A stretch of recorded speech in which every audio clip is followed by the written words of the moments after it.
Now, this is one of those stories that you could not believe unless you seen it with your own two eyes. When I came across this story, I said there is no way that this story could be true. But if you really think about it, knowing that this happened in the state of Mississippi, no one should be surprised. A local well-known judge was visiting a local flea market. There was a young 20-year-old waiting around to get work. Because in the flea market, they pay people to tear down the flea market and build it back up. Something like how you get a job at a circus or something. You can either build up the tents or you can help tear them down. This young man was standing there waiting for work because he wanted to save money to buy him a new bike. Now, this well-known judge by the name of Bill Wenzenberger, don't that sound racist? Bill Wenzenberger. That sound like a racist if you really think about it. But anyways, the young man was asking for a job. And this so-called judge gonna have the nerves to walk up, slap this young man in the back of his neck and tell him, "Run, nigga, run." This right here is the kind of story that makes you want to just beat a person up, throw up on them, then beat them up again. There's no way in the world that this could be happening in 2014, right? Since we are the new generation, since racism is dead, since everybody say that things are not the same way it used to be, right?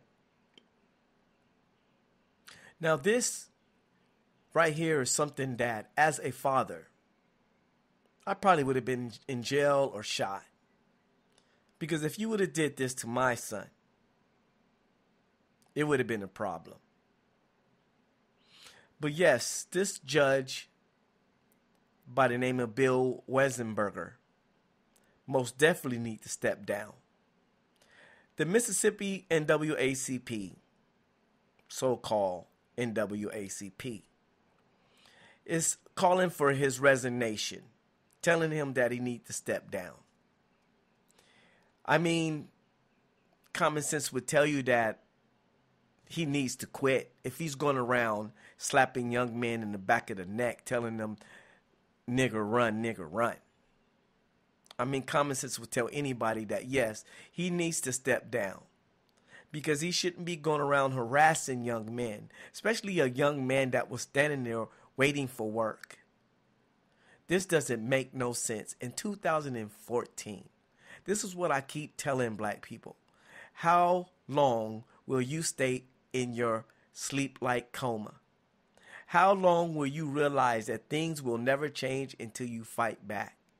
How long will we stand here and continue to take the abuse? It's something about this generation in the last 10 years that seems to just let anything fly. As I read history as a young man, I realized that back then we didn't take that kind of mess. When something like that happened, we marched, we got up, and we fought back. I don't know what's going on with this generation today. This generation is asleep, in a coma, in destitute. I don't know what kind of generation we're living in today.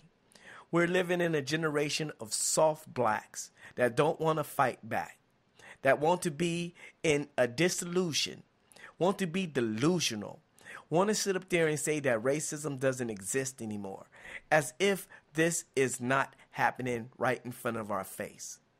But again, another story to prove that a lot of this new age thinking is just new age thinking, because racism is still very much alive. I'm sorry to break your hearts, and I really don't want to bust your bubble of delusion, but I have to tell you that it is still going on in 2014. And somebody needs to stand up, and we need to stop talking, and we need to start walking.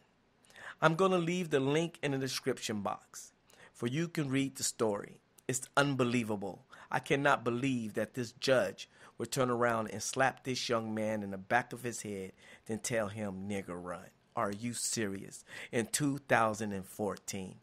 Let me know what you feel about the situation. Like, subscribe. One love.